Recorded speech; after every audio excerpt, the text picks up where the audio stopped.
老师打，nó mà chúng nó cũng nhạc khinh mà nhạc họ bự cú nữa.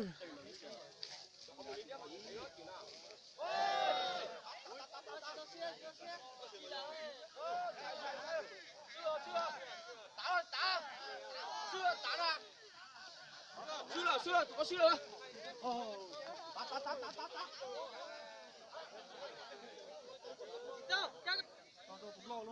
用刀的话，差不多，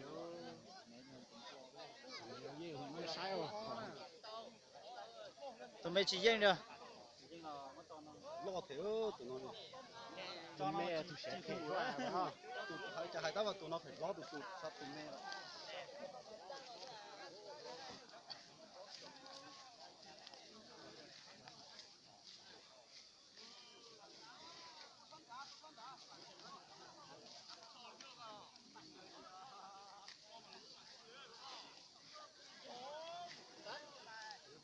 là kén nhưng mà tao kén theo mới là.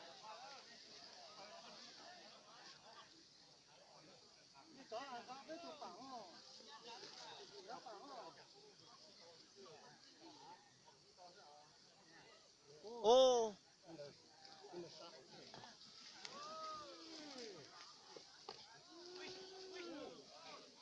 Chỉ tông tụi đâu xe rồi. Là tụi lọt rồi. Lọt đùa.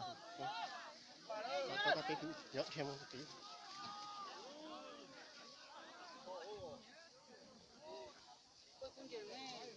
Mong cái gì ta chưa chưa.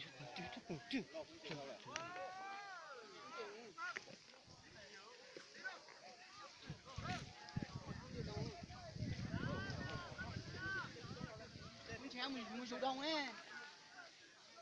những cái khẩu Ra trên tàu ấy. ôi giờ ship rồi mà Giờ mà chỉ hai trái rồi.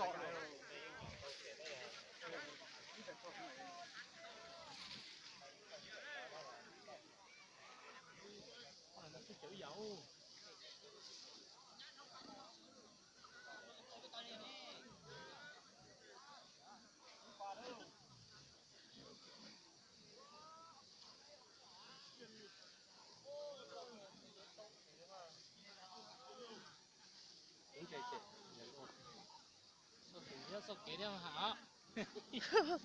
Thì tao lý cái đó on nữa. Ô, tụi nó chỉ riêng à? Tụi mày có chỉ mua giòn bò ấy. nó rồi cú về Cuốn búa ấy.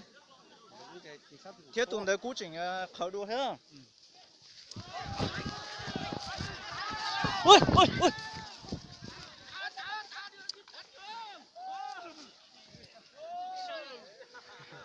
À, chính xác.